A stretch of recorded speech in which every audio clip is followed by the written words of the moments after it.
The phone rang at 6:30 a.m., when Olivia was still asleep. The number was familiar. Margaret. Everything inside her went cold. The nanny never called that early. "Olivia, I'm sorry to wake you." The old woman's voice sounded muffled, as if she were covering the receiver with her hand. "I need to tell you something. Just promise you'll do exactly what I ask." "Margaret, what's wrong? Are you okay?" No, I'm fine. This is about you. Tomorrow, don't go to work. Take the day off, say you're sick, whatever you need to say. And at 9 a.m., go to the café across from your husband's office, the one on the corner with the green sign." "I know that café, but why?" A pause. Olivia could hear the nanny breathing heavily into the phone. "You need to see who gets out of his car." "Margaret, you're scaring me. What's going on?" "For 2 years you helped me, Olivia. For 2 years you sent me money even when you barely had enough yourself. Now it's my turn to help you. Do what I'm asking. Tomorrow, at 9 a.m., the cafe across from the office." And she hung up. Olivia sat on the bed for a long time, staring at the dark screen of her phone. Beside her, her husband was sleeping peacefully. Outside, it was a cold November morning. Who would get out of his car? What did that mean? Andrew drove to work alone every day. Or did he? The thought burned like boiling water. Could it be that he had someone else? Had the nanny found out about an affair and wanted to show her? But how could Margaret know something like that? She hadn't worked for the Morrison family for 2 years. Olivia carefully got up so she wouldn't wake her husband and went into the kitchen. Her hands were shaking as she poured water into the kettle. She needed to calm down. She needed to think. She had met Margaret by chance. It happened 2 years ago. Olivia was walking home from work through the park. On a bench by the frozen pond sat an elderly woman in an old coat. She wasn't crying, but her face looked so lost that Olivia instinctively slowed down. "Are you okay?" The woman lifted her head. Her eyes were red, her lips trembling. Yes, I was just lost in thought." But Olivia could see that wasn't true. She sat down next to her on the bench and took a thermos of tea out of her bag. She always carried one to work. "Here, have some. Warm up." The woman took the thermos, took a sip, and suddenly started talking. "For 35 years I worked for one family. I raised their children, then their grandchildren, ran the household. I thought they were like family to me. And yesterday, the lady of the house called me in and said, 'Margaret, we no longer need you. Here's your pay for the last month. Goodbye.' And that was it. No pension, no severance, not even a thank you. How can that be? No pension. That's illegal. They paid me under the table for all 35 years. I never imagined it would end like this. I trusted them like myself. What kind of people do that? What are you going to do now? Where will you live?" "I don't know." The woman's voice shook. "I lived with them, in a little room on the first floor. Now I don't know. I have distant relatives in Pennsylvania, but we haven't spoken in ages. Maybe they'll take me in for a while." Olivia wrote down the woman's phone number, learned that her name was Margaret Crawford, and promised to call. And she did, the very next day. It turned out the relatives in Pennsylvania had taken her in, but reluctantly. A tiny room, sideways looks, hints that she was a burden. Margaret was looking for work, but who needed a 70-year-old nanny with no official work history? Her health started to fail. Sometimes her heart acted up. Sometimes her blood pressure spiked. And there was no money for medication. Olivia started helping her. At first, just a little, $200 a month. She set it aside from her modest accounting salary, saved on lunches, passed on new clothes. Why did Olivia do it? She couldn't fully explain it even to herself. Maybe because her own grandmother, whom she adored, had died in a similar situation, alone, unwanted. Olivia had been a child back then and couldn't help. Now she could. Or maybe because in Margaret's stories about the woman who fired her, Olivia recognized her own mother-in-law with horror. At first, the nanny avoided using names, saying, "The family I worked for, the lady of the house, her sons." But one day, about 3 months after they met, Olivia showed her a photo from her wedding. She was just flipping through pictures on her phone and wanted to show off her dress. Margaret went pale. Her voice dropped to a whisper. That's Helen and Andrew." Olivia felt ice spread through her body. The world seemed to tilt. You worked for the Morrisons?" "For 35 years. I raised both boys." "Both? But Andrew doesn't have any brothers." Margaret looked at her strangely. Something flickered in her eyes, surprise, fear, and then disappeared. Of course. I misspoke. I'm sorry." But Olivia noticed the hesitation. She noticed it and remembered it. From then on, she continued helping the nanny, but an invisible wall hung between them. Margaret was clearly hiding something. Olivia felt it, but didn't dare ask. She was afraid of hearing the answer. For 2 years, she pushed the suspicion away, convinced herself that everything was fine, that the nanny's slip meant nothing, that her marriage to Andrew was strong and happy, that her mother-in-law, for all her dominance, wasn't capable of something truly bad. And now, this call. "You need to see who gets out of his car." Olivia sat in the kitchen until dawn. By the time Andrew woke up and came out for breakfast, she had pulled herself together. "You're up early," he said, pouring coffee. "I couldn't sleep." He nodded, not really listening. Lately, her husband barely paid attention to her at all. "Scheduled a meeting for tonight." "Okay." "Scheduled a meeting for tonight." "Okay." He kissed her on the cheek, habitually, almost mechanically, and left. Olivia heard the front door slam, the engine starting in the driveway. His silver Lexus. That morning she called work and said she was sick. Her voice really did sound off. The sleepless night had taken its toll. Her boss, Peter, wished her a speedy recovery and hung up. Then Olivia dialed Margaret's number. "I'll do what you asked, but afterward, you'll tell me everything. Deal?" "Deal. And be ready. What you see will hurt." "An affair?" Olivia asked bluntly. A pause. "Worse." And the line went dead again. What could be worse than an affair? Olivia tried to imagine it and couldn't. She spent the rest of the day in a fog, cleaned the apartment, made dinner, replied to messages from her mom and her friend Catherine. She did everything on autopilot, thinking about only one thing. Tomorrow, at 9 a.m., the café across from the office. Andrew came home that evening tired and irritated.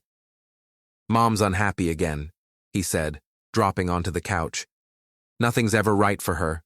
The reports are wrong, the numbers are wrong, the employees are wrong. Sometimes I feel like I'll never be good enough for her." Olivia sat down next to him. "Maybe you should talk to her? Explain that you're trying?" "You don't understand." He closed his eyes wearily. "You don't talk to my mom. You just listen and do what you're told." There was so much bitterness in his voice that Olivia's heart clenched.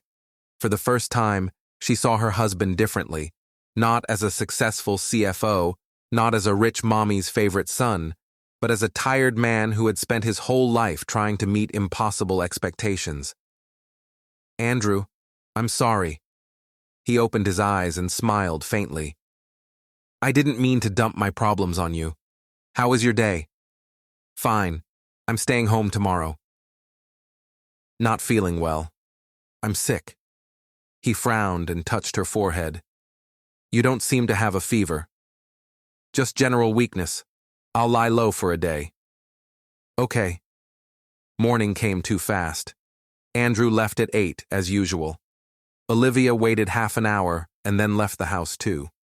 She dressed inconspicuously. Gray coat, dark jeans, a hat pulled low over her forehead. She didn't want anyone to recognize her. The cafe with the green sign was called Spring, a small, cozy corner place directly across from the glass building where Morrison Construction's office was located. Olivia had been there before, sometimes stopping in for coffee when she visited her husband at work. She chose a table by the window overlooking the parking lot, ordered a latte she didn't touch. Her hands were ice cold, even though the café was warm. At 9:05, a familiar silver Lexus pulled into the parking lot. Olivia's heart started pounding so loudly she thought the waitress might hear it. The car stopped in Andrew's usual spot, closer to the entrance, but he didn't get out right away. 1 minute, 2, 3. Finally, the driver's door opened. Andrew got out, walked around the car, and opened the rear passenger side door. Olivia held her breath. A woman stepped out, young, around 30, wearing an elegant beige coat. Dark hair pulled back into a simple ponytail. Pale face, no makeup. Then she turned and reached back inside the car. A little boy climbed out onto the parking lot, about 5, maybe 6 years old. He was wearing a blue jacket and a funny hat with a pom-pom. He held the woman's hand and looked around with curiosity. Olivia froze. A boy. That boy looked unbelievably like Andrew. The same dark eyes, the same eyebrows, the same dimple in his chin, as if he were a miniature copy of her husband. Andrew said something to the woman. She nodded. He bent down, ruffled the boy's hair. The child smiled, and that smile hit Olivia like a punch to the chest. It was exactly the same smile Andrew had in their wedding photos. Then all three headed toward the entrance. Andrew held the door open, letting the woman and the child go first. They disappeared inside. Olivia sat there without moving. Her vision blurred, her ears rang. The waitress asked something. Olivia didn't hear it. Andrew had a son. Her husband had a child with another woman, a child who was about 5 years old, which meant he was born after their wedding. Or was he? Or before? How long had this been going on? Her hands were shaking so badly she couldn't pull her phone out of her bag. She didn't remember paying or leaving the cafe. She didn't remember reaching the nearby little park or sitting down on a bench. She came to only when her phone vibrated in her pocket. Margaret. Did you see? Yes. Her own voice sounded foreign, unfamiliar. Who is she? Not over the phone, dear. Come to me. Now. I'll tell you everything. The nanny lived on the outskirts of Philadelphia, in an old house that had been due for demolition for years. 1 room in a shared house. That was all she could afford on the money Olivia sent her.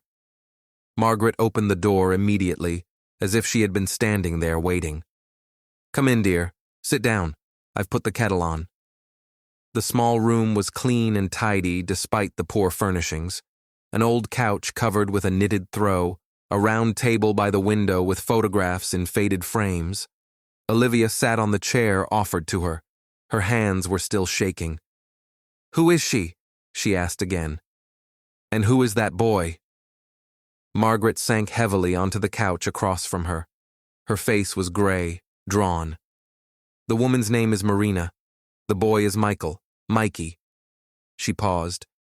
And his father? His father was Christopher, the older son of Helen, your husband's real brother. Olivia opened her mouth but couldn't make a sound. Andrew had a brother, 4 years older. Christopher died 5 years ago, in a car accident, 3 months before Mikey was born. No. Olivia shook her head. That's impossible. Andrew never told me about any brother. I would have known. You would only know what you were allowed to know. The nanny's voice turned hard. Margaret was silent for a long time. Then she stood up, walked to a shelf, and took one of the framed photos. She handed it to Olivia. The picture showed 2 boys, one older, one younger. Both were smiling at the camera, both holding ice cream. The younger one was unmistakably Andrew. Olivia recognized that smile, those eyes, and the older one. That's Christopher, the nanny said softly. A year before he died. They came to visit me at my country place in Pennsylvania back then. I taught them how to pick strawberries. Olivia stared at the face of a man she had never known existed. Christopher resembled his brother, but his features were softer, kinder. His smile was open and sincere, without the guardedness and control that always lingered in Andrew's eyes. What was he like? A golden soul. Tears glistened in the nanny's eyes. Kind, honest, fair, nothing like his mother. He always protected his little brother from her criticism, always stood up for the staff when Helen yelled at them. She didn't love him, said he was too soft, too weak for the family business. And Andrew? Andrew was her favorite. Always was. More like her in character. Or at least she thought so. That's why, after Christopher died, everything went to him. The company, the money, the power. Everything. Olivia set the photo down on the table. Her mind couldn't process it. 4 years of marriage, and Andrew had never once mentioned a brother. Why didn't he tell me? Because Helen forbade it. After the funeral, she gathered everyone, Andrew, the staff, acquaintances, and announced that Christopher's name was never to be spoken in her house again, that she had never had an older son, and that anyone who broke this rule would face serious consequences. And people stayed silent, some out of fear, some for money. But that's insane. Insane? Maybe. But Helen never forgave those who went against her. Margaret looked straight into Olivia's eyes. His mother built her business on crimes. Morrison Construction isn't just a construction company, it's a front for laundering dirty money. The buildings they put up are dangerous because they buy cheap materials and list expensive ones on the paperwork. There were accidents that were covered up with bribes. There were people who were forced to stay silent. Olivia's head started to spin. Christopher found proof. He started finding it. He worked in the company. He had access to documents. And he was smart, smarter than his mother thought. He gathered information quietly, little by little, stockpiled it. He wanted to verify everything first, be sure, and then hand it over to the right people. And that's when the crash happened. Yes. The nanny's voice dropped to a whisper. A crash. Christopher was driving out of the city to hide the documents he'd collected. His car went off the highway on a curve. They said he lost control. Speed. Black ice. But I never believed it. Olivia felt a chill run down her spine. You think that? I don't think anything. The nanny cut her off sharply. I know. Helen killed her own son. Maybe not with her own hands. She has people for that. But it was her. The silence in the room became deafening. Olivia could hear the old clock ticking on the wall, water rushing through pipes behind the wall, a car horn somewhere far away. But that's murder. She could have gone to prison. She could have if anyone had found evidence, if anyone had dared to look for it. But everyone stayed quiet. Everyone was afraid. And Andrew stayed quiet because he didn't know. Either he didn't know or he didn't want to know. Margaret rubbed her temples, exhausted. After the funeral, the first thing Helen did was destroy all of Christopher's papers. She searched his apartment, his office, his car, whatever was left of it. She was looking for that folder with the documents, and she didn't find it. She didn't find it? No, because Christopher was smarter. He hid copies. He hid them well. Somewhere his mother would never think to look. Where? The nanny shook her head. I don't know. I really don't. Christopher trusted me, but not that much. He understood what he was risking, and he didn't want to drag other people down with him. The only thing he told me before he died was that if anything happened to him, the truth would still come out. Sooner or later. Olivia went quiet, trying to process what she'd heard. Her head was pounding. And Marina? Who is she? And why is Andrew hiding her? Marina is Christopher's fiancée. They were going to get married when it happened. She was 3 months pregnant. Helen found out at the funeral. Marina fainted by the casket. They took her to the hospital, and that's where they learned the truth. Margaret gave a bitter little smile. You know what your mother-in-law did? She went to Marina in the hospital and offered her money, a lot of money, for an abortion and for silence. Marina refused? Then Helen told her that child would never carry the Morrison name, that he'd never see a dime of the family's money, and that Marina would have problems if she tried to claim any rights. And Marina agreed. She had no choice. She was alone. No money, no support. Her parents were gone.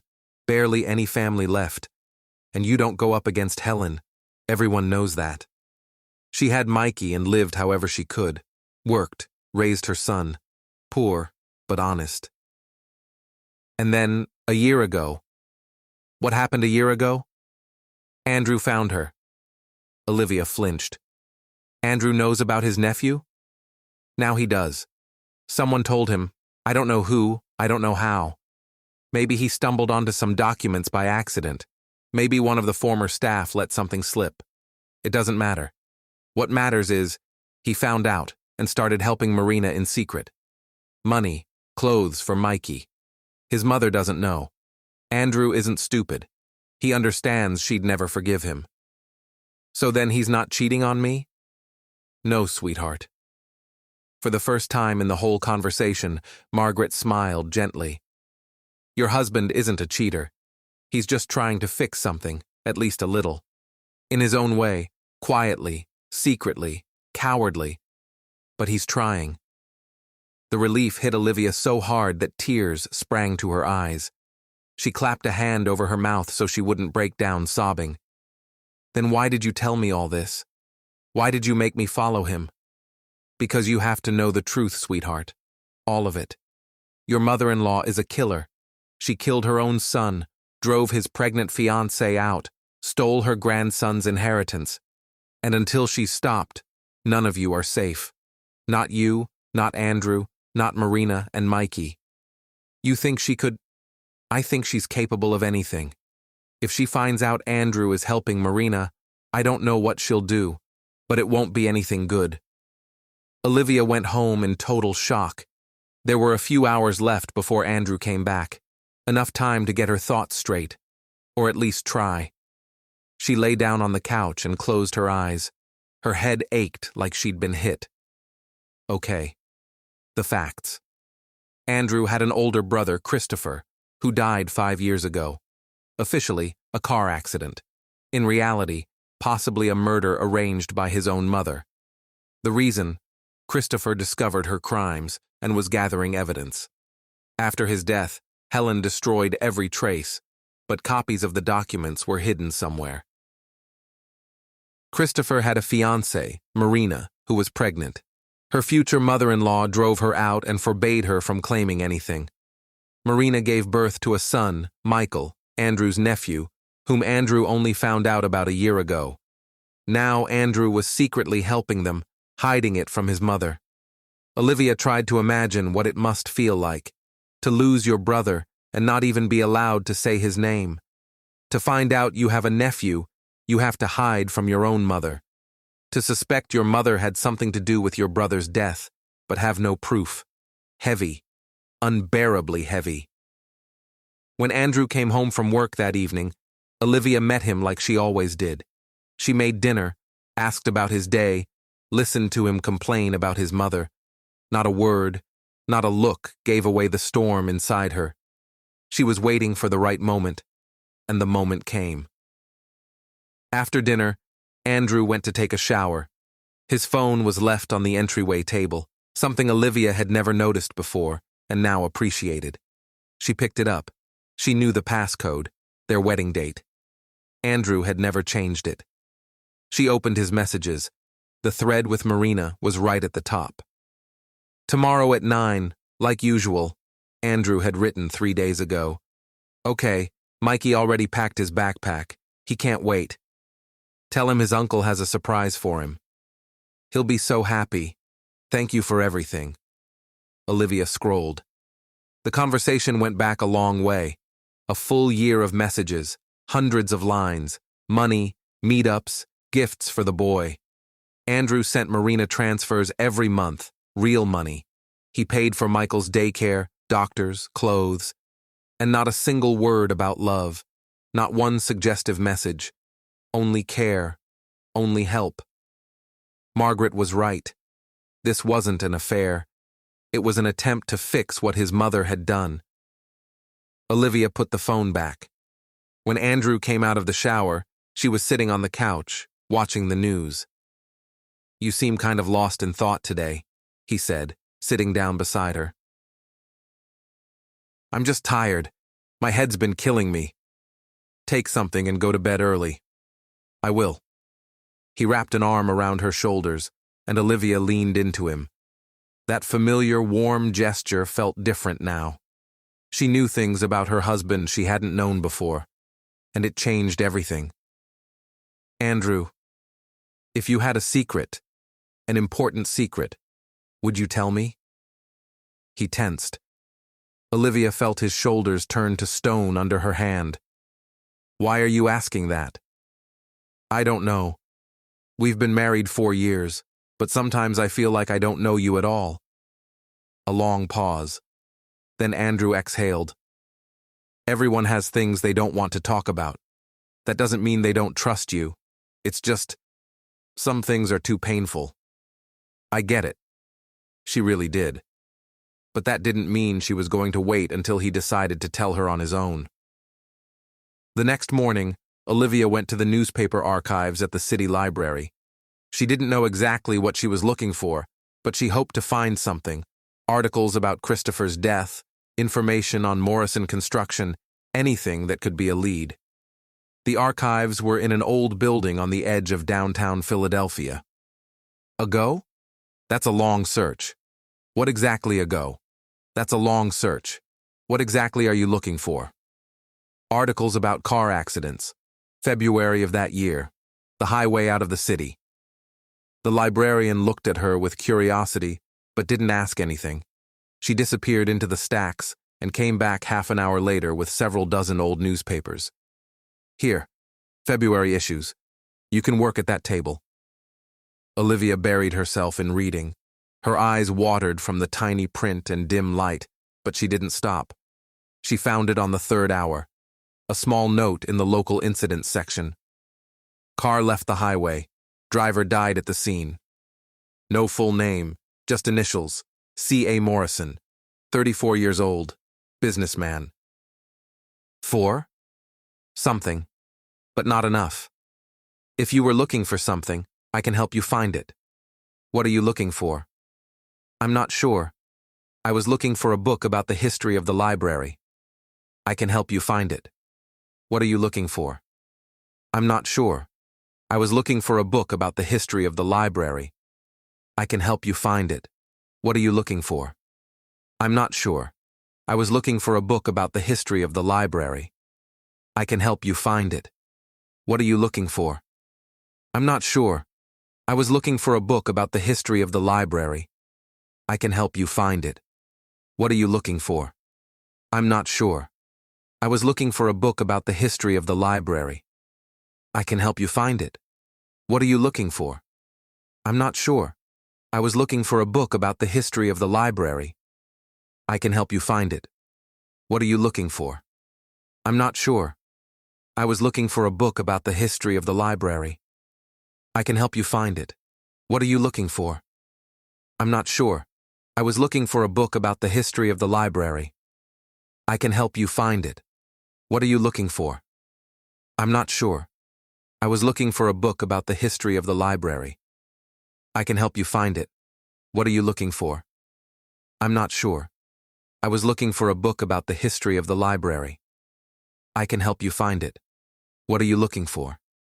"I'm not sure. I was looking for a book about the history of the library." "I can help you find it."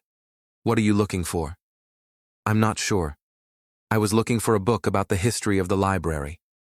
"I can help you find it." "What are you looking for?" "I'm not sure. I was looking for a book about the history of the library." "I can help you find it." "What are you looking for?" "I'm not sure. I was looking for a book about the history of the library." "I can help you find it." "What are you looking for?" "I'm not sure. I was looking for a book about the history of the library." "I can help you find it." What are you looking for? I'm not sure. I was looking for a book about the history of the library. I can help you find it. What are you looking for? I'm not sure. I was looking for a book about the history of the library. For? Something, but not enough. If you need information on accidents. The woman lowered her voice. Try the police. They should have case files, though access is restricted. Thank you. I'll try. But Olivia understood the police wouldn't just let her in. She needed another way. She thought about it all the way home.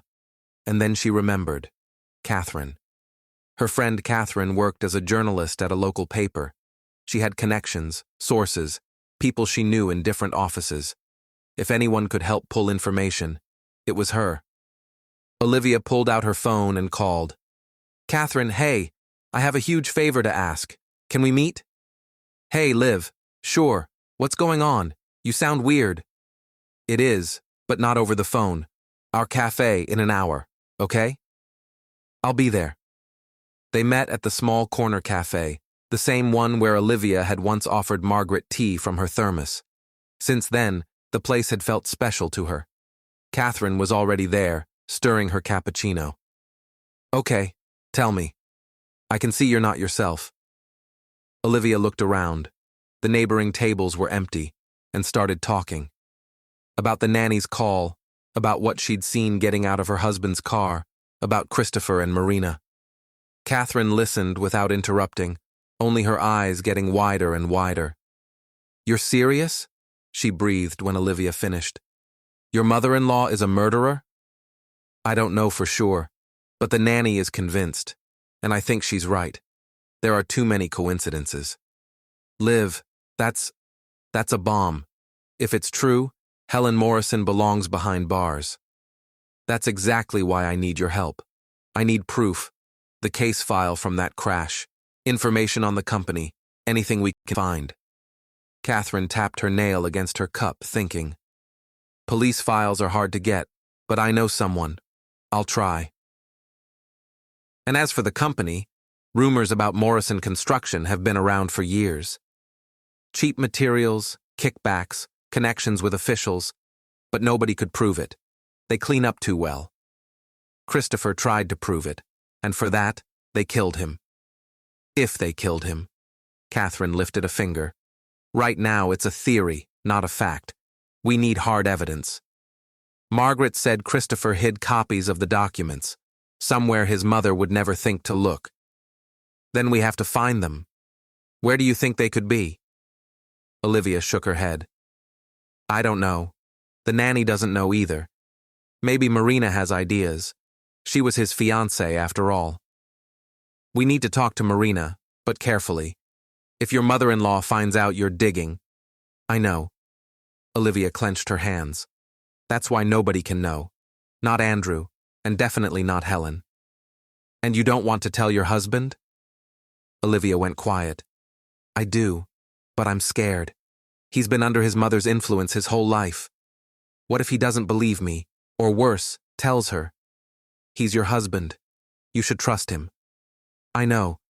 But first I need facts, proof, so he can't brush it off, can't shut his eyes. Catherine nodded. Okay, here's what we'll do. I'll work the official angles, traffic division, archives, rumors about the company. And you try to get to Marina. Just be careful. Thank you, Catherine. I owe you. Stop. We're friends. And besides, if all this is real, it's the story of the decade. Olivia and Catherine paid and stepped outside. The November wind whipped sharp, stinging snow into Olivia's face. Catherine suddenly stopped and took her hand. Be careful. If Helen Morrison is really capable of killing her own son, she won't stop at anything. I know. And one more thing. Catherine looked her straight in the eyes. When this is over, you'll tell Andrew the truth. The whole truth. Promise me? I promise. They hugged and went their separate ways.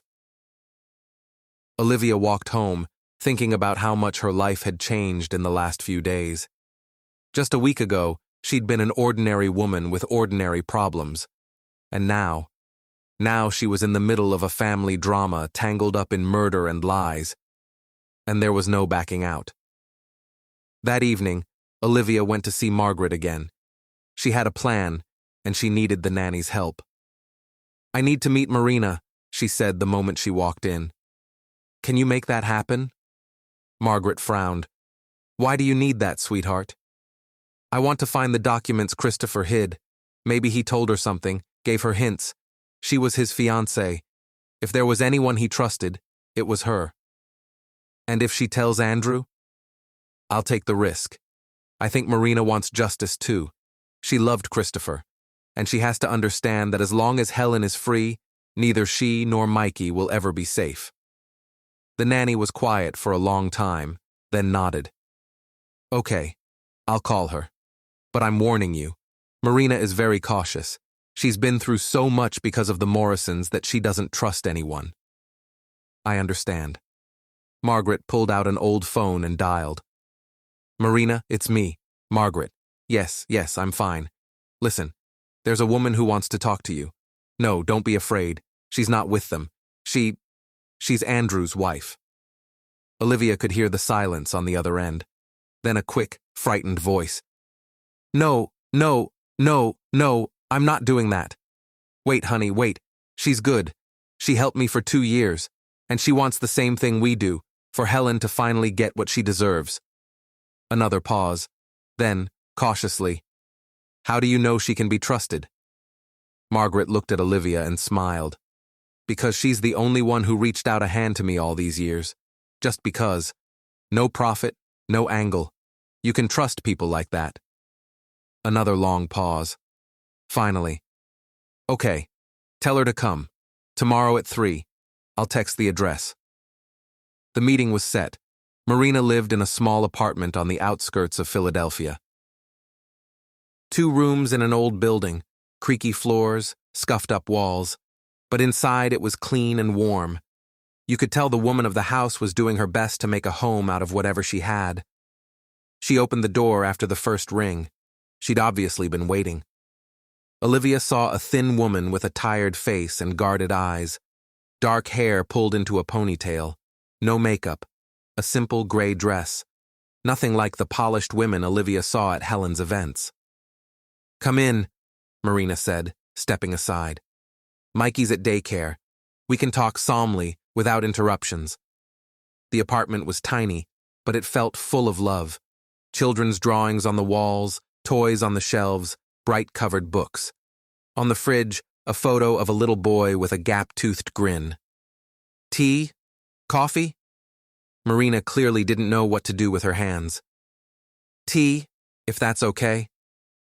They sat at a small kitchen table. Marina poured tea into 2 different mugs. She probably didn't have a matching set. "I know who you are," Marina started, staring into her cup. "Andrew's wife. He showed me pictures." "He told you about me?" "A little. He said you're kind, that he doesn't deserve you." Olivia felt a stab in her chest. Why would he say that? Because he knows he can't tell you the truth about Christopher, about me, about Mikey. Helen. Marina flinched just saying the name. She forbade it, and Andrew is afraid of her. Always has been. And you? I'm afraid too. Marina finally lifted her eyes. But fear is one thing. Justice is another. Christopher deserves the truth. Mikey deserves to know what kind of hero his father was. Tell me about him. About Christopher. And Marina began to talk. Her voice trembled, but with every sentence it grew steadier, as if she'd been waiting a long time for a chance to finally say it out loud. She met Christopher at a charity gala, the same kind Helen organized to build her image as a generous philanthropist. Marina was volunteering, helping raise money for sick kids. Christopher came up, donated a large sum, and stayed to talk. They talked the whole night. He wasn't like everyone else. He was genuine, warm. Money and status didn't interest him. He wanted to help people. He said his mother's company could be a way to make the world better if it was used the right way. And then he learned the truth about the company? Marina nodded.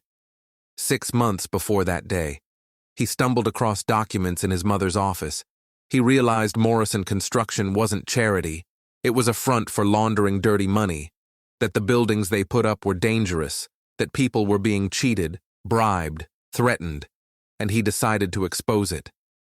Yes, he started gathering proof, copying documents, recording conversations, looking for witnesses.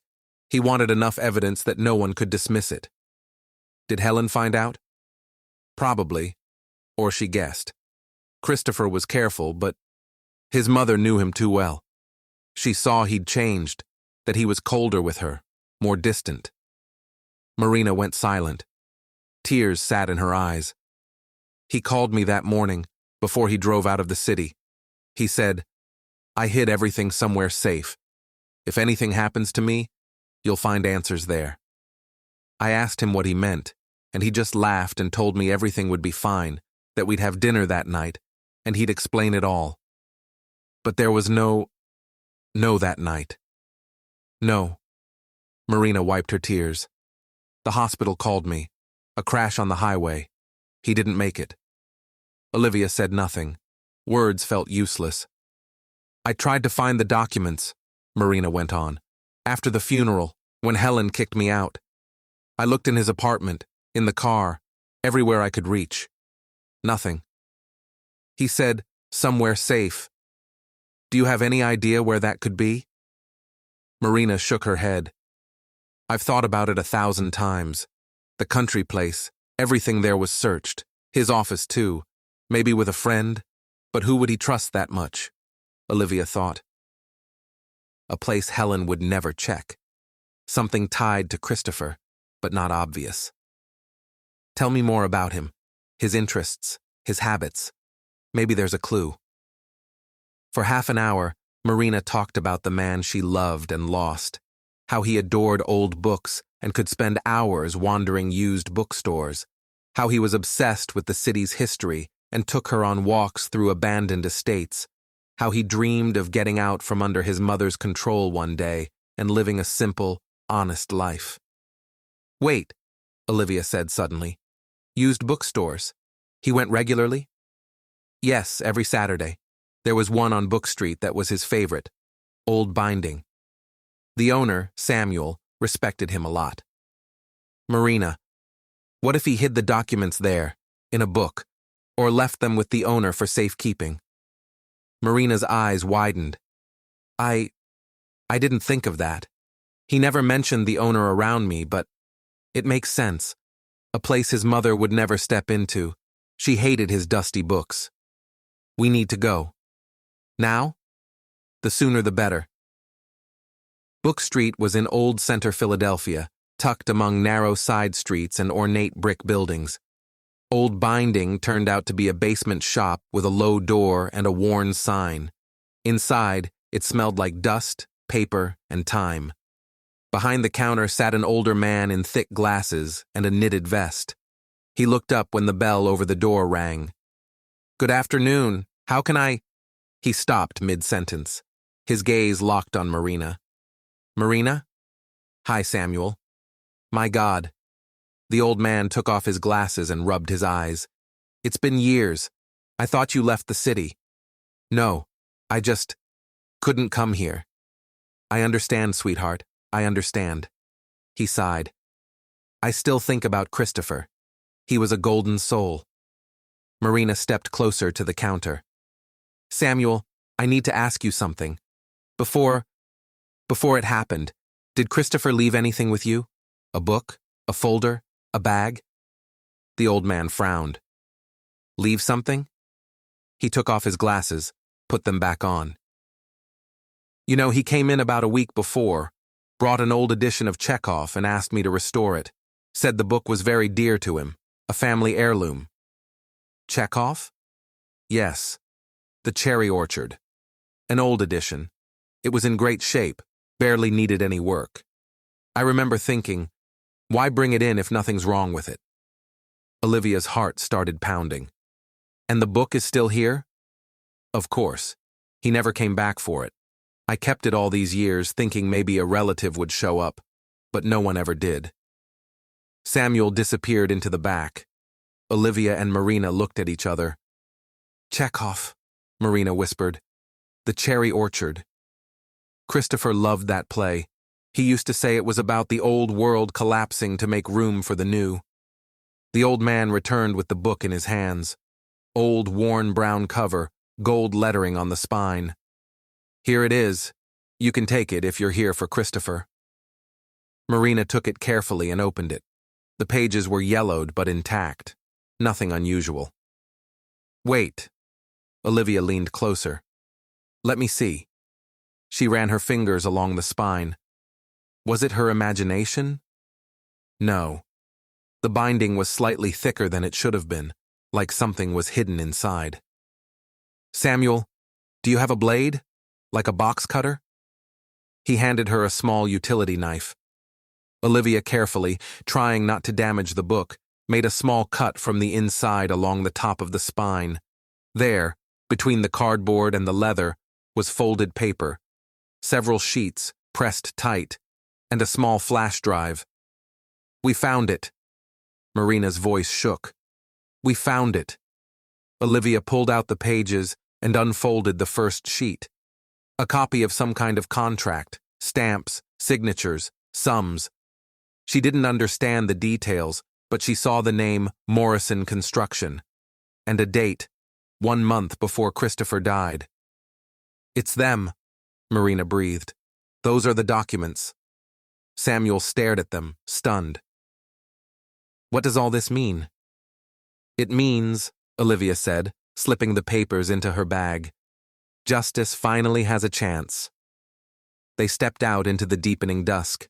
The November wind pushed dry leaves along the sidewalk. "What now?" Marina asked.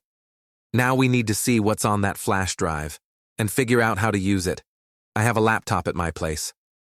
"Let's go." At Marina's apartment, they plugged the flash drive into an old laptop. Folders popped up on the screen, dozens of files with vague names. Olivia started opening them one by one, scanned documents, photos, audio recordings, an entire archive of Morrison Construction's crimes, kickbacks, forged reports, the use of substandard materials. There were even recordings of Helen speaking with officials she paid for protection. "Oh my God," Marina whispered. "He collected everything, absolutely everything. This is enough to put her away for years." Olivia kept scrolling and suddenly froze.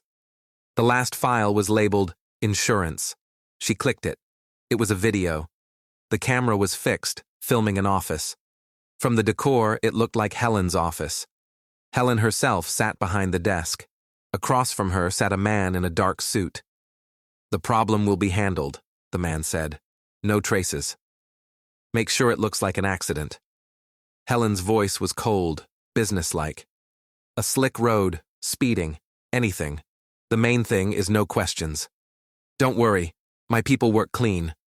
I hope you understand what happens if something goes wrong." "I do, but it won't. Your son will drive that road for the last time." The video ended. Olivia and Marina sat in total silence. The last frame was frozen on the screen, Helen signing some paper. Marina's voice broke. "She put a hit on her own son. And he knew." Olivia felt a wave of icy rage rising inside her. He recorded it. He knew his mother wanted him dead and he still drove that road. Why? Why didn't he run? Because he wanted the truth to come out. He wanted us to find it. He wanted justice, even if it cost him his life. Marina started sobbing. Olivia put her arms around her, but she didn't cry. The tears would come later. Right now, they had to act. "Marina, listen to me. We have to take this to the police. Today." "I'm scared." "So am I. But Christopher wasn't. He gave his life for this truth. We don't have the right to bury it." Marina wiped her tears and nodded. "You're right. Let's do it." But before they could even leave the apartment, Olivia's phone rang. An unfamiliar number. "Hello? Olivia Morrison?" The voice on the other end was male, official. "This is Detective Sullivan, Philadelphia Police Department. You need to come in, immediately. Her chest went hollow. What happened? Your husband, Andrew Morrison. He's been detained on suspicion of financial crimes. And his mother has too. Olivia almost dropped the phone. How is that possible? We received anonymous information. Documents, recordings. Someone delivered a complete archive of criminal activity tied to Morrison Construction. The police precinct hit her with a familiar smell and the echoing silence of its hallways. Olivia gave her name to the desk officer, and a few minutes later, a young uniformed officer came for her. Follow me. Detective Sullivan's office was small, crowded with folders and papers. Sullivan himself, a man around 45, with a tired face and sharp, attentive eyes, stood to greet her. Olivia Morrison, thank you for coming so quickly. Have a seat. Where is my husband? What's happening to him? Andrew Morrison is giving a statement right now. Don't worry, he's not in danger. At least not yet. What do you mean, not yet? Sullivan exhaled and folded his hands on the desk. Olivia, I'm going to be straight with you. We received an anonymous packet of documents showing large-scale crimes connected to Morrison Construction. Fraud, money laundering, bribery of public officials, use of substandard materials in construction. The list is long. And you think Andrew is involved? He's the company's CFO. On paper, a lot of transactions ran through him. Olivia's heart clenched. Did Andrew know? Had he been an accomplice all this time? But there's a complication, Sullivan continued. From what we're seeing, the real driver behind these schemes was Helen Morrison. Your husband, as far as we can tell, carried out her orders, without always understanding what they truly were. We're checking that theory. So he might not have known? He might not have. Or he knew parts of it. That's what we have to figure out. Olivia pulled the flash drive from her bag and set it on the desk. It's all on here. The full archive Christopher Morrison collected before he died. And a video. She swallowed. A video where Helen orders the murder of her own son. Sullivan went still. Then he slowly picked up the flash drive. Where did you get this? It's a long story, but I can tell you everything. And she did. About the nanny, about Marina, about the used bookstore and the hidden documents. Sullivan listened without interrupting, only occasionally jotting notes in a small pad. This changes the case, he said finally. If the video is real, and we'll verify it, we're not looking at fraud anymore. We're looking at homicide, different charges, different everything. Helen killed her son and lived like nothing happened for years. We'll get to the bottom of it. He stood. And right now, do you want to see your husband? Olivia nodded. They brought Andrew into an interview room, a small space with a table and 2 chairs. He looked terrible, pale, hollowed out, eyes red from lack of sleep. Liv! She rushed to him and hugged him. He flinched, but he didn't pull away. What's happening? He whispered. I don't understand anything. People in uniform showed up, put handcuffs on my mom, dragged me here, and they're saying insane things about the company, about documents. Andrew. Olivia stepped back and looked him in the eyes. I need to tell you something. He sank obediently into a chair.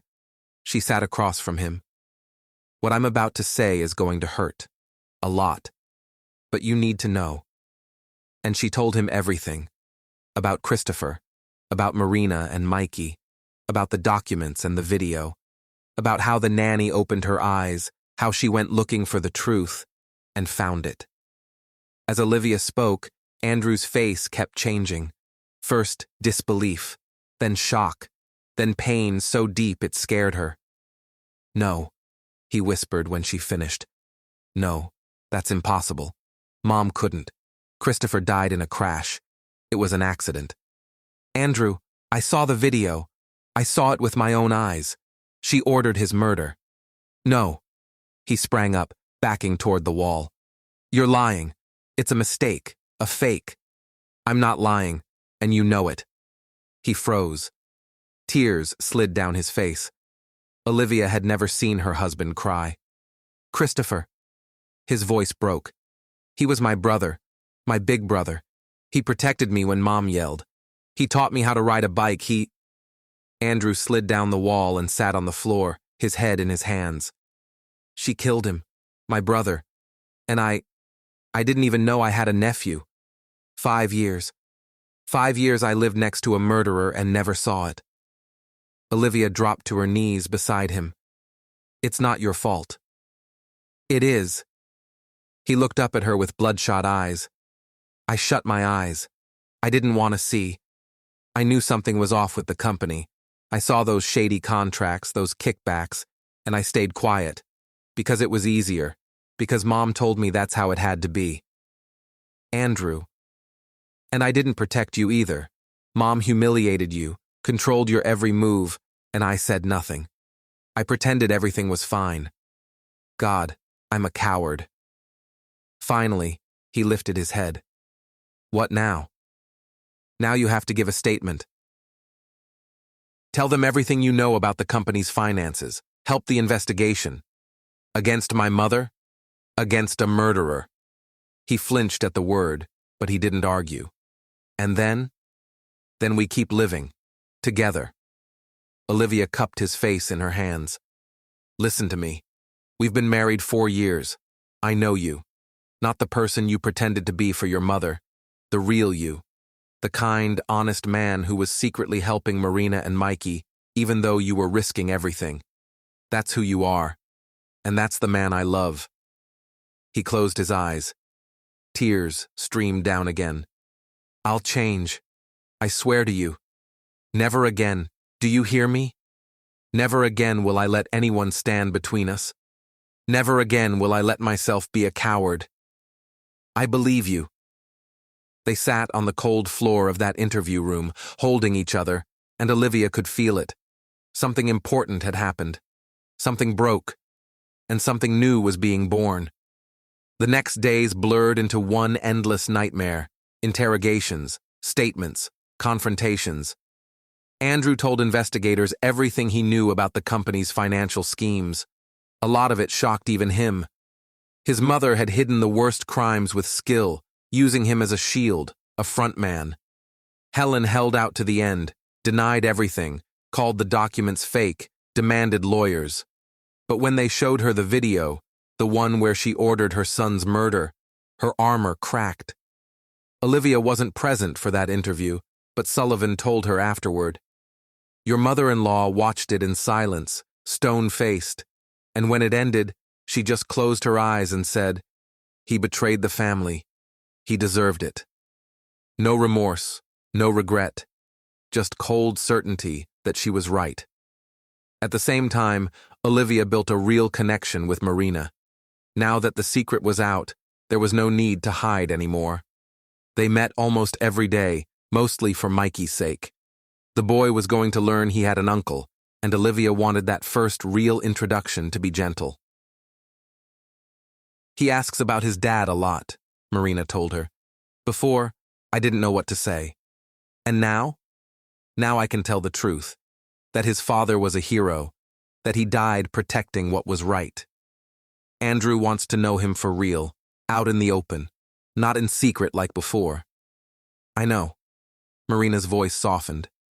"And I'm glad. Mikey needs family."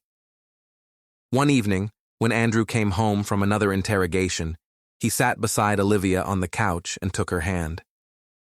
"I keep thinking, why did you stay?" "Because I love you.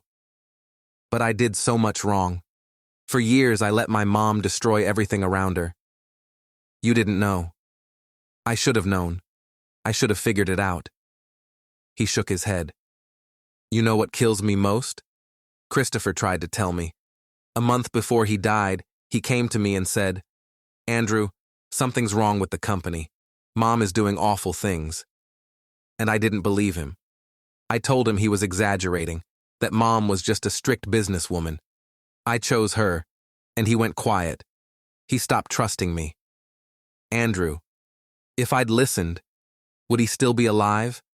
Would we have found a way together? Olivia squeezed his hand tighter.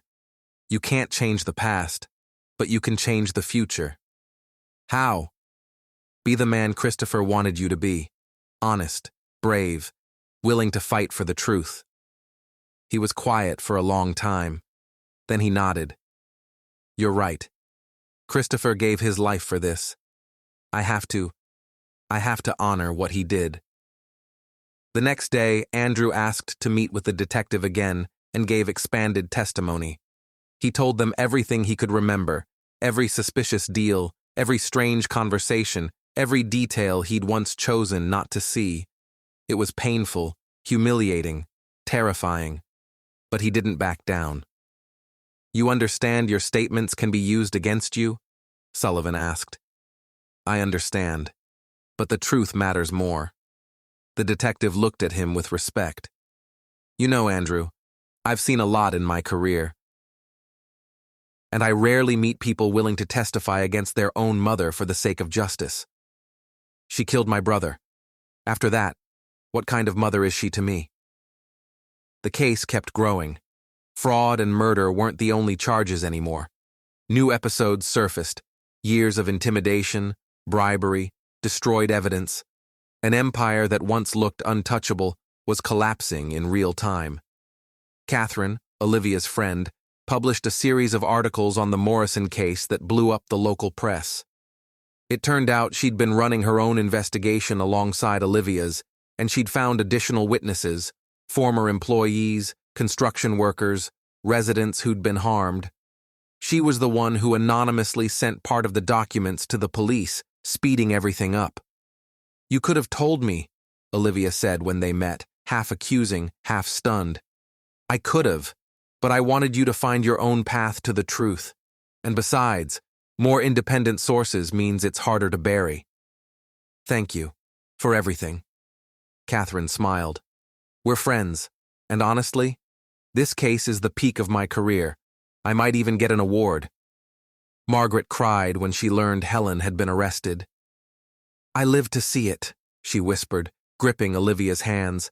I lived to see justice. Christopher, my boy, you can rest now. You started all of this, Olivia said. If it weren't for your call.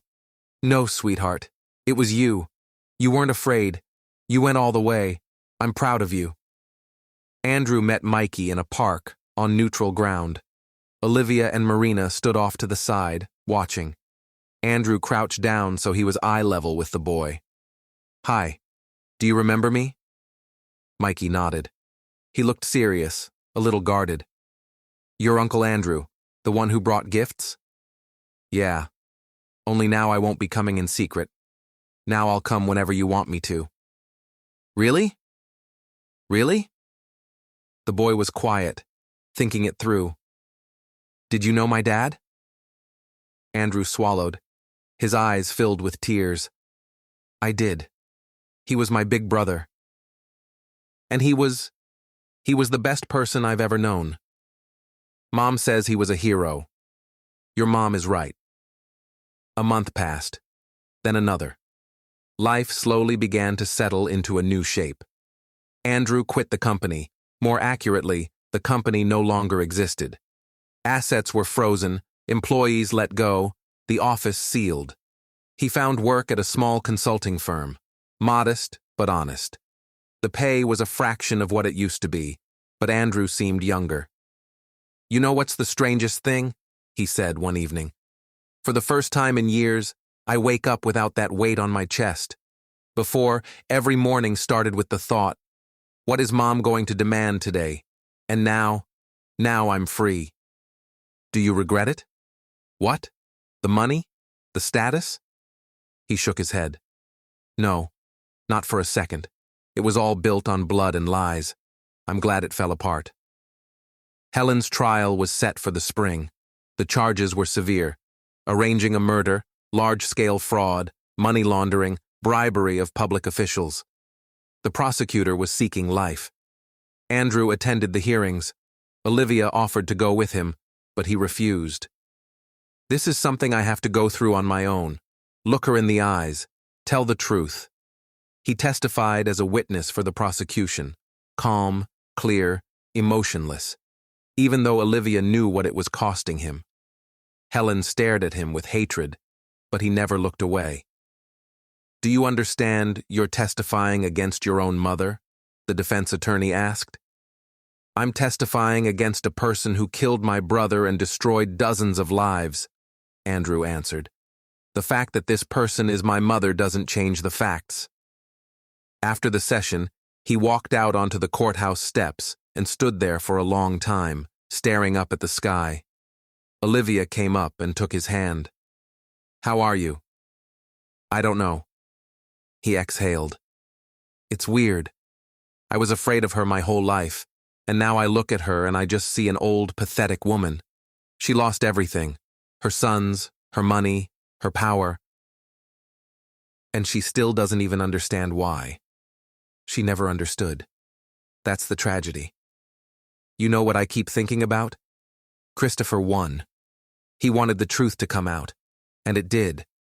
Even if it took 5 years, even if it cost him his life, it came out. He'd be proud of you." Andrew turned to her. "You really think so?" "I do. You found the strength to do what's right. Not everyone can." He pulled her into a tight, desperate hug. "Thank you," he whispered, "for not leaving, for believing in me. I'll always believe in you." Marina and Mikey became part of their lives. Not overnight, not all at once, but gradually, step by step. First, weekend lunches together, then walks in the park. Then Mikey started calling Olivia Aunt Liv and Andrew Uncle Andrew, with no awkwardness at all. "He's gotten so attached to you," Marina would say. "He used to be closed off, suspicious. Now look at him." And Mikey really had changed. The boy who once clung to his mother and feared strangers now ran through the park, laughing, asking 1,000 questions. "Uncle Andrew, can you ride a bike?" "I can. Your dad taught me." "Really? Will you teach me?" "Absolutely." Olivia watched them and thought, this is what healing looks like. Not instant, not magical, but real. Wounds close, pain eases, and in the space where emptiness used to be, something new grows, something good. One evening, Andrew came home with a bouquet of flowers. Just because. No reason. "These are for you." "For what?" Olivia asked, surprised. "For existing. For being you." She took the flowers and breathed them in. "You know, you never used to buy me flowers just because." "I know. I used to not do a lot of things." He sat beside her on the couch. "I was an idiot, Liv. I lived like a robot. Work, home, mom's orders. I didn't notice you. I didn't appreciate you. You deserved better." "Andrew, no, let me finish. I want you to know I've changed. Not because mom's in prison, not because the company is gone. I've changed because I finally saw who I was, and I felt ashamed." He took her hands in his. "I want to be worthy of you. I want you to be proud of me.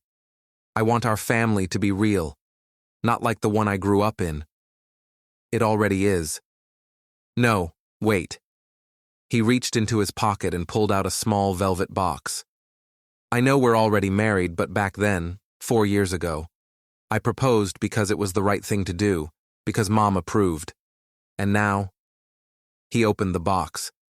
Inside was a ring, simple, no stones, but beautiful. "Now I'm asking you, stay with me. Not because you have to, not because we're legally married, but because I love you for real." Olivia's breath caught. Tears filled her eyes. "Yes," she whispered.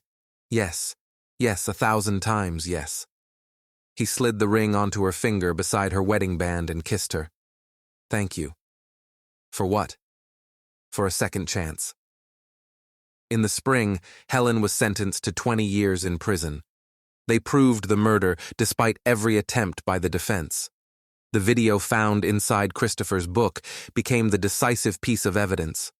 Andrew didn't go to hear the sentence read. "I already said goodbye to her," he said. "In my head. She died for me the moment I learned the truth. Instead, he and Olivia, Marina, and Mikey went to the cemetery, to Christopher's grave. It had been neglected. Helen had forbidden anyone to care for it. But now everything was different. Andrew laid white roses on the grave. "Hey, brother," he said softly. "I'm sorry it took so long. I'm sorry I didn't believe you. But now it's over. She won't hurt anyone else." Mikey stepped forward and set down a drawing he'd made, a house, a sun, 3 stick figures. "That's our family," he explained. "Me, Mom, and Dad in heaven. He can see us, right?" "Right," Marina said, wrapping an arm around her son. "He sees us, and he's proud of you." The 4 of them stood there together. A family someone tried to destroy, but couldn't, because truth is stronger than lies. A light in his eyes that hadn't been there, a light in his eyes that hadn't been there before. "What are you thinking about?" she asked. "That this is only the beginning," he said. "We lost so much, but we gained so much too, and we've got a whole life ahead of us." Margaret lived to see that day. She was in court, heard the sentence, and cried, this time from relief. Olivia offered for her to move in with them into their new apartment. Modest, but theirs, bought with honest money. "No, sweetheart," the nanny refused. "I'm old. I don't need much. But knowing justice finally happened, that's the best gift you can get at the end of your life." She died 6 months later, quietly, in her sleep. Everyone came to the funeral, Olivia and Andrew, Marina and Mikey, Catherine, even Samuel from the used bookstore. "She was a keeper of the truth," Andrew said in his goodbye. "For 35 years, she carried a secret, waiting for the right moment. And she lived to see it. Thank her for that." After the funeral, they walked along the spring streets, and Olivia suddenly stopped. "What?" Andrew asked. "I was thinking," she said, "we could name our daughter Margaret, or our son Christopher, when they come." Andrew looked at her, surprised, and then smiled with the same smile she'd fallen in love with. "Are you serious?" "Completely." He hugged her right there in the middle of the sidewalk, in front of strangers, and she didn't care who was watching. "Christopher," he repeated, "or Margaret. I like it." They would have liked it too. "What are you thinking about?" Andrew came up behind her and wrapped his arms around her shoulders. "About how everything changed. A year ago, I couldn't have imagined I'd be this happy." "Me either." He kissed the top of her head. "You know, sometimes I wake up at night and think, what if it's a dream? What if I wake up and everything is how it was before? Mom, the company, the lies. It's not a dream. I know. That's why I'm happy." "Marina called," Olivia said. "She's inviting us out to the country house this weekend. Mikey wants to show you how he learned to ride a bike. We're definitely going. I promised him we'd build a birdhouse together." The country place was a small house outside the city that Andrew and Marina bought together. Not with Morrison money. They refused that inheritance and donated it all to a charity fund for victims of unsafe housing. They used their own honest earnings. "That's the right thing," Andrew had said then. "Money made off other people's suffering won't bring happiness. Let it at least do some good now." Marina agreed. Like Andrew, she didn't want those millions. She wanted justice, and she got it. Olivia remembered how terrified she'd been before her first real meeting with Marina.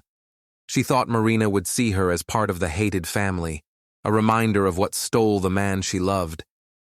But Marina turned out to be completely different, warm, open, grateful. "You brought my faith in people back," Marina said at their first real conversation. "You could have shut your eyes, lived like before, stayed safe, but you chose the truth. That matters." Over time, they became friends, not instantly, slowly, through shared meals, walks, long conversations. Marina told stories about Christopher, who he was, what he loved, what he dreamed about. Olivia listened and felt like she was getting to know a man she'd never met, but who had become part of her life. "He would have loved you," Marina said once. "You're exactly the kind of person he respected. Honest, brave, real." "I'm not brave." "You're incredibly brave. Going against Helen, most people wouldn't dare." Mikey bonded with them faster than anyone expected. For a 5-year-old who grew up without a father, without family, in constant fear, suddenly having an uncle and an aunt felt like a miracle. "Aunt Liv, are you going to have a baby?" he asked one day, noticing her rounded belly. "I am." "Can I play with him?" "Of course. You'll be his big brother." Mikey's eyes lit up. "Really? Like Dad was for Uncle Andrew?" "Yes, exactly like that." The boy thought for a second, then nodded seriously. "Then I'll protect him. Dad would want that." Andrew changed too, and not just on the outside. He became more attentive, warmer, more open. He stopped hiding behind the mask of the successful executive, stopped pretending to be someone he wasn't. "You know what's the weirdest part?" he said once. "My whole life I thought Mom loved me, that her strictness, her demands, that was love. And now I get it. She only loved power. I was a tool to her, not a son." That's a painful thing to realize. Yeah, but bitter truth is better than sweet lies. I lived in lies for too long. Enough. He started seeing a therapist, reluctantly at first, then with the understanding that he needed it. Years under his mother's control had left deep wounds that couldn't heal overnight. "My therapist says it's called codependency," Andrew told Olivia after sessions. "Mom controlled every step I took, and I let her because it was easier, because I was scared. And now? Now I'm learning how to be free, make my own decisions, stop looking over my shoulder to see what Mom would say. It's hard, but I'll get there." The consulting firm job turned out to be surprisingly fulfilling. Andrew helped small businesses, built financial plans, cut costs, found paths to growth. Nothing like Morrison Construction, where it had been about millions and schemes. "They're offering me partner," he announced one night. "They say I've got real talent." "Of course you do. I've always known it. Now that talent is finally doing something good." He gave a small smile. "Yesterday I helped an older woman open a bakery. It was her dream her whole life, but she didn't know where to start. I built her a business plan, found an investor. She cried, happy tears. You did good. I'm just doing what I should have been doing a long time ago." Catherine wrote a book about the Morrison case, non-fiction, based on the investigation files and her own reporting. It became a bestseller, and she got invited onto a national network. "You got famous," Olivia laughed. "Yeah, but it's not about fame. It's about people knowing the truth, that people like Helen Morrison can't be protected, that criminals have to pay, no matter how rich and powerful they are. You changed the world. We changed it together." They hugged, two friends who'd walked through fire and come out closer. That weekend, they drove out to the country house, just like they planned. The place was modest, but cozy. 2 stories, a porch, a small garden. Marina met them at the gate. "Finally, Mikey's been losing his mind. He's been asking all morning when you'd get here." The boy ran around the corner of the house, tan, in shorts and a t-shirt, scraped knees. "Uncle Andrew, look, look!" He ran to an old bike, hopped on, and pedaled down the path, wobbling but not falling. See? See? I learned." Andrew clapped. "That's my guy, a real champ." Mikey beamed. He jumped off the bike and ran to his uncle, hugging his legs. "And you promised a birdhouse?" "I promised. Let me change, and we'll get started." Olivia watched them head to the shed for tools. A tall man and a little boy, so much alike. Nephew and uncle. Family. "He loves him so much," Marina said quietly as she walked up.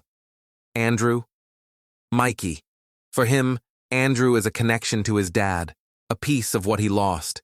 And for Andrew, Mikey is a connection to his brother, something he'll never forgive himself for. Marina sighed. You know, I was angry at him for a long time. At Andrew. I thought, he lived next to her, he saw what she was doing, and he stayed quiet. How do you stay quiet? And what changed? I realized he was a victim too. Helen broke people. Bent them to her will. Andrew grew up in fear of not being good enough, not measuring up, not meeting expectations. It doesn't excuse it, but it explains it. He changed. Yes. And that's what matters. Marina looked toward the shed, where the tap of a hammer and a child's laughter drifted out. Mikey adores him, and kids can read people better than we adults can. If Mikey trusts him, then we can. They spent 2 wonderful days at the country house. They built a birdhouse, crooked, but proudly so. They grilled barbecue, walked in the woods, picked the first wild strawberries. At night, they sat on the porch, drank tea, and stared up at the stars. Mom, are stars little holes in the sky? Mikey asked, already falling asleep in Marina's arms. No, sweetheart, they're other suns, very far away. And Dad is there? Yes, Dad is there, and he's watching you. The boy smiled and closed his eyes. A minute later, he was asleep. Olivia felt Andrew squeeze her hand. She turned and saw tears in his eyes. What?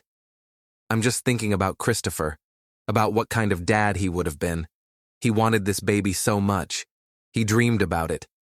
He'd be proud of Mikey. Yeah, and Marina too. She's a real hero. She raised him alone, poor, scared all the time, and she didn't break. She's strong, just like you. They sat in silence, listening to the night, leaves whispering, crickets singing, a distant dog barking. The world felt calm, kind, real. You know what I regret most of all? Andrew said suddenly. What? That I was blind for so long, that I let my mom run my life, that I didn't protect you from her. Andrew, we've talked about this. I know, but I need you to understand. I remember.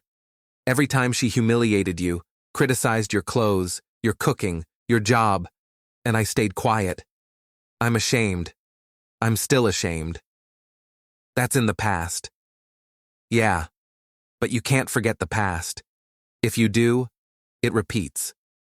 He turned to her. I promise you, Liv. Never again. Never again will I let anyone hurt you. Never again will I take the side of someone who causes you pain. You're my family. You and our son. You're the most important thing in my life. I know. No, you don't get it. He cupped her face in his hands. Before, I said those words because that's what people say. Now I'm saying them because I feel them, in every single part of me. The pregnancy was easy. The doctors said Olivia was unusually healthy and strong. Andrew didn't leave her side, loaded her up with fruit and vitamins, signed up for classes for expectant dads. You're overdoing it, Olivia laughed. I'm not made of glass. No, you're priceless, and priceless things have to be protected. They set up the nursery together, chose wallpaper, assembled the crib, arranged toys. They hung a photo of Christopher on the wall, the same one from the used bookstore. Let the baby know his uncle, Andrew said. Let him grow up understanding where his name came from. Are you sure you want that reminder? It's not a reminder of pain. It's a reminder of what's worth living for. Christopher gave his life for the truth. Our son will carry his name with pride. Labor started 2 weeks early, but it didn't scare anyone. Andrew raced into the maternity wing, pale as a sheet, shaking with nerves. Is she in there? How is she? What are the doctors saying? Calm down, the nurse smiled. Your wife is fine. Everything's going well. He spent 8 hours in the hallway, pacing, drinking gallons of vending machine coffee, calling everyone, Marina, Catherine, co-workers. Finally, the door opened, and a doctor came out. Congratulations. A boy. 7.5 pounds, healthy. Mom is doing great. Andrew's legs nearly gave out. He leaned against the wall and closed his eyes. Thank you. Thank you. When they let him into the room, Olivia was lying on the bed, exhausted, pale, but glowing. In her arms was a tiny bundle. Meet him, she whispered. This is Christopher. Andrew stepped closer and looked into his son's face. Small, wrinkled, eyes closed, a tiny nose. Perfect. Hi, buddy, he said, his voice rough with tears. I'm your dad, and I promise you, I will never let you down, never betray you, never let anything bad happen to you. You're my miracle, my happiness. The baby cracked his eyes open a little, dark like his father's, and seemed to look right at him. Then he drifted back to sleep. He's beautiful, Olivia whispered. He's ours. The first months with a newborn were insane. Sleepless nights, endless feedings, mountains of diapers. But Andrew didn't complain. He got up with the baby at night, changed him, carried him around while Olivia rested. You're an amazing dad, she said. I'm just doing what I'm supposed to. Not every husband does. Then not every husband understands what family is. Mikey was thrilled about his little brother. He came every weekend with Marina, or alone when she was busy, and sat by the crib for hours. He's so tiny, he marveled. When will he be able to play? Give it a little time, he'll grow. I'm going to teach him everything, how to ride a bike, how to build birdhouses, how to draw.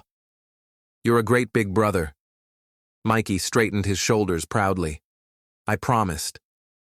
Marina watched this little picture-perfect scene and smiled. You know, she told Olivia, I never thought I'd be this happy. After Christopher died, I thought that was it. Life was over. And now I have a family. A real loving family. We have, Olivia corrected her. All of us. We're one family. And it was true. Strange, pieced together from broken shards, but real. Olivia and Andrew, Marina and Mikey, little Christopher, even Catherine, who came by every week and was basically the honorary aunt. We're a lot, Andrew said once. I used to think family was just Mom and me, 2 people, and now we're… He counted on his fingers. 6, and it's awesome.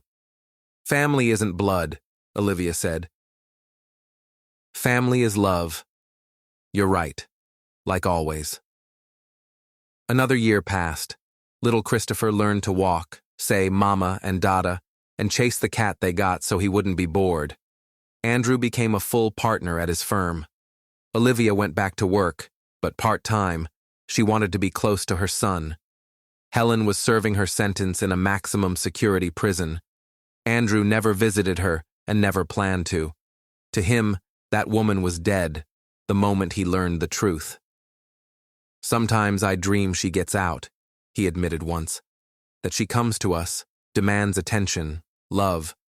I wake up drenched in sweat. It's just dreams. She'll never get out. And even if she did, we'd handle it. Together. Yeah, together we can handle anything. One summer evening, they were sitting on their balcony, watching the sunset. Little Christopher was asleep in his room, and Marina, who'd stayed for dinner, was keeping an eye on him. Are you happy? Andrew asked, like he'd asked many times before. Yes. Really happy?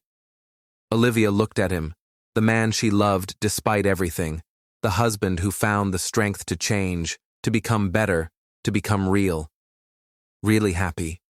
For the first time in my life, I feel like everything is where it's supposed to be, like I'm exactly where I belong. Me too. He took her hand. You know, I think a lot about what would have happened if the nanny hadn't called you that day, if you hadn't gone to that café. We'd still be living in lies. Or we would have ended up divorced sooner or later. You'd have gotten tired of my mom, tired of my cowardice, and you would have left, and you would have been right. But I didn't leave. No, you stayed. You fought for the truth, and for us, for our family. He lifted her hand to his lips and kissed it. Thank you for everything. I just did what I had to do. No, you did what very few people can. You took risks. You walked straight into a hornet's nest. You stood up to my mother. You're the bravest woman I know. I'm not brave. I just love you. And that's the greatest bravery there is, loving, no matter what. The sun slipped below the horizon, and the sky turned soft pink and orange. From inside came a sleepy, "Mama," and Olivia smiled. He's awake. I'm going to him. Go. I'll set the table. She stood, but paused for a second. Andrew? Yeah? I'm glad we're together. I'm glad I didn't give up. I'm glad you're my husband. And I'm glad too. Every day, every minute. Olivia went to the nursery, and Andrew stayed on the balcony, looking out at the city that had once belonged to his mother. Now everything was different. The company was gone. The empire had fallen. But in its place, something new had grown. Something real and alive. Family, love, truth. And it was worth every loss. Thank you for watching, dear friends. If you enjoyed the story, please support us with a like, thumbs up. It's just one click for you, but it means so much to us. Thank you in advance, dear friends.